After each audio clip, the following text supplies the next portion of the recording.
The rise in the exchange rate is difficult to explain with a single factor. First, the large interest rate gap. With the US benchmark interest rate 4.0% consistently higher than Korea's 2.5%.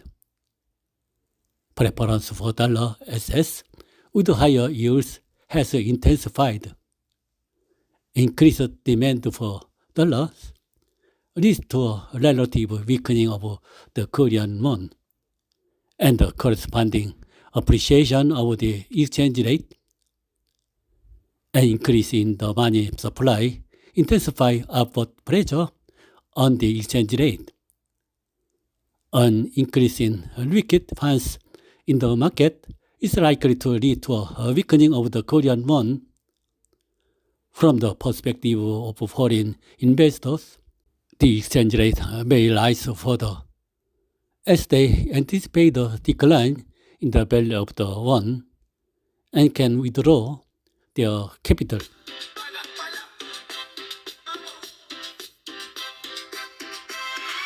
최근 원달러 환율이 1,400원을 넘어섰습니다. 단순한 숫자 이상으로 우리 경제에 큰 파장을 일으키고 있습니다.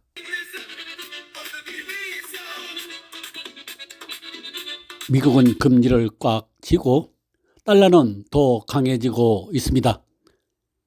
한국은 무역 수지 불안, 재정 부담, 자본 유출, 결국 원화의 미래 가치는 약해진다는 전망이 퍼지고 있습니다.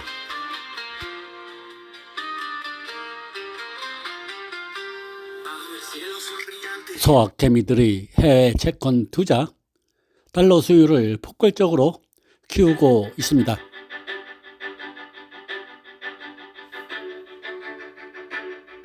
환율은 원화와 달러의 교환 비율입니다. 예를 들어 환율이 1달러에 1,400원이라면 달러 한 개를 사려면 원화 1,400원이 필요하다는 뜻입니다. 경기 둔화 우려, 진영학적 변수 등으로 불확실성이 커질 때마다 시장은 위험을 피하려는 성향을 보입니다. 이때 안전자산으로 인식되는 달러에 자금이 몰리면서 원화는 추가 약세 압력을 받습니다. 자본 흐름도 환율을 밀어 올립니다. 외국인이 국내 주식을 매도하거나 국내 투자자가 해외 주식 채권을 매수하면 달러 수요가 늘어납니다. 이 과정에서 원화를 팔고 달러를 사는 거래가 증가하며 환율이 상승합니다. 무역수지 흑자 확대나 반도체 수출 회복 같은 긍정 신호가 나타나더라도 환율은 단기간의 수급과 투자 심리 변화에 더 민감하게 반응하는 경향이 있습니다. 높은 미국 금리, 불확실성 확대에 따른 달러 선호, 달러 수요를 키우는 자본 이동이 겹치며 원달러 환율 상승을 이끌고 있습니다. 당분간은 이들 요인이 해소되기 전까지 높은 박스권 유지 가능성이 우세하다는 것이 시장의 대체적 해석입니다. 원달러 환율이 1997년 IMF 예완 위기 때보다 높은 수준인 달러당 1,470원 수준까지 치솟았습니다. 환율이 상승하면 국제결제은행이 요구하는 BIS 비율, 즉 자본 비율이 하락으로 이어집니다. 11월 28일 원달러 환율은 달러당 1,468원 40전에 도달했습니다. 정부는 수출 관련 기업들에게 달러 등 애화자산 매도와 환전 시점을 조정하는 등의 요청을 했다고 합니다. 국민연금 기금을 활용하는 안까지 검토하겠다고 밝히는 등 시장에 강력한 메시지를 던지고 있습니다. 경제 전문가들은 일반적으로 통화량이 증가하면 해당 통화의 가치가 하락해 환율이 상승하고, 통화량이 감소하면 통화 가치가 올라 환율이 하락한다고 분석합니다. 이는 금리, 자본 유입, 유출, 인플레이션 등과 맞물려 복합적으로 작용합니다. 통화량과 환율은 통화가 공급되면 화폐의 가치 변화로 환율 변동이라는 기본 메커니즘으로 연결되며, 금리 정책, 자본 흐름, 국제 달러 수급 등과 맞물려 복합적으로 작용합니다. 최근 한국의 통화량 M2의 증가와 원달러 환율 급등은 서로 맞물려 경제 전문가들이 주목하는 이슈입니다.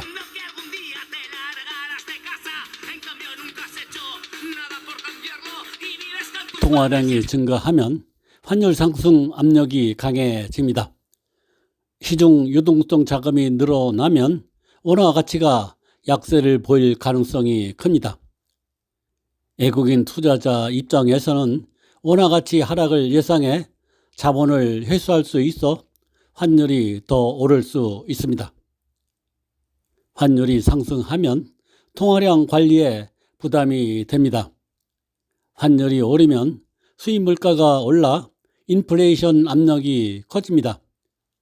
이를 억제하기 위해 금리 인상이나 유동성 흡수 정책이 필요하지만 경기 둔화 위험도 동반합니다. 통화량과 환율은 단순히 한 방향이 아니라 서로 영향을 주고받는 구조입니다. 환율이 급등하면 애화자산 가치가 상승을 합니다. 그 결과 위험가중자산 RWA가 확대되고 금융권 자본 비율 CET1이 하락하여 통화정책이 압력을 받습니다.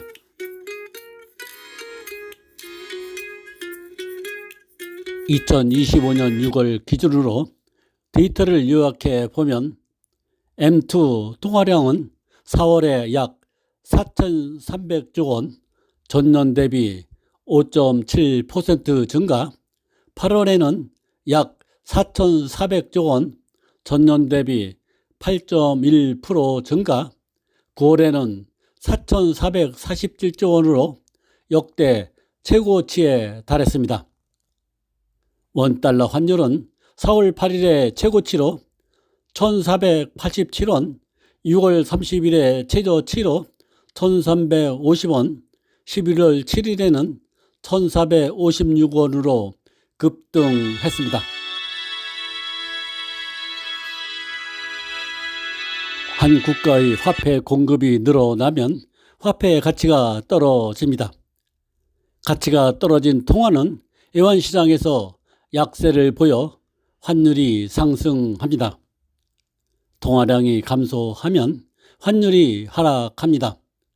통화 공급이 줄면 희소성이 커져 통화 가치가 올라갑니다. 이는 애완시장에서 강세로 작용해 환율이 하락합니다. 금리를 인상하면 통화량을 줄이는 효과가 있어 외국 자본 유입을 촉진합니다. 외국 자본이 유입되면 원화 가치가 강세를 보이며 환율이 하락하는 경향이 있습니다. 금리 인하 시에는 통화량을 늘려 경기 부양을 유도하지만 외국 자본이 이탈할 수 있습니다. 원화 가치가 약세를 보이며 환율이 상승하는 경향이 있습니다.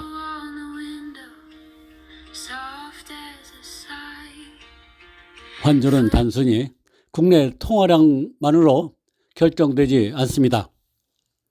미국 달러가 강세가 되어 글로벌 달러 수요가 늘면 원달러 환율이 상승합니다. 국내 경제가 불안하여 원화 신뢰가 떨어지면 환율이 오릅니다. 무역수지 변화에도 환율이 변동합니다. 수출입 균형에 따라 애화 수급이 달라져 환율 변동이 발생합니다.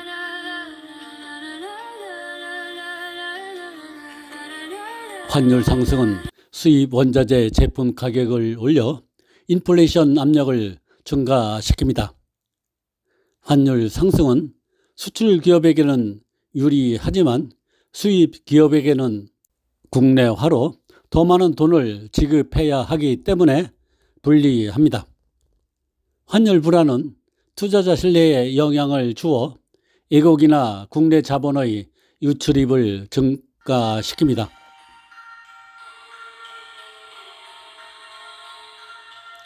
향후 전망 시나리오를 예상해 보겠습니다. 우선 안정 시나리오를 가정해 봅니다. 정부와 한국은행이 금리 동결을 유지하고 외환시장 개입을 통해 환율을 1,400원대 초반으로 관리할 수 있습니다. 통화량 증가세는 만만해지고 인플레이션 압력도 점진적으로 완화시킬 수 있습니다. 수출 기업에게는 유리하지만 내수 수입 기업은 부담이 지속됩니다. 불안정 시나리오를 가정해 보겠습니다. 글로벌 달러 강세와 지정학적 리스크가 겹치면 환율이 1,500원대 이상 돌파할 가능성이 큽니다. 이렇게 되면 통화량은 여전히 증가세를 유지해 자산시장이 과열되어 위험합니다. 이 경우 인플레이션 압력이 커져 한국은행이 금리 인상 카드를 검토하게 됩니다. 긴축 시나리오를 가정해 보겠습니다. 정부가 국민연금 애화 자산을 매도하여 유동성 흡수 정책을 강화시키면 통화량 증가세가 둔화되고 환율은 1,400원대 후반까지 안정될 수 있습니다. 그러나 이 경우 경기 둔화와 기업 투자 위축이 동반될 수 있습니다. 결론적으로 최근 6개월간 한국은 통화량 증가와 환율 상승이 동시에 나타났으며 두 지표는 뚜렷한 양의 상관관계를 보였습니다. 최근 6개월간 한국의 통화량 M2와 원달러 환율을 함께 보면 두 지표는 뚜렷한 상관관계를 보입니다. 통화량이 증가하는 국면에서 환율도 상승 압력을 받았으며 계산된 상관계수는 약 0.65 수준으로 중간 정도의 양의 상관관계를 보입니다.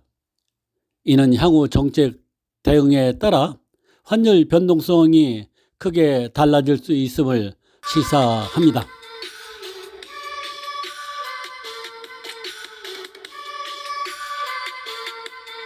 연말까지 단기에는 환율은 1,400원대에서 1,500원대 박스권에서 등락할 가능성이 큽니다. 내년 상반기까지 중기에는 통화량 증가세가 둔화되지 않으면 환율은 다시 상승 압력을 받을 수 있습니다. 장기적으로 글로벌 달러 사이클과 한국의 금리 재정 정책이 결정적 변수가 됩니다.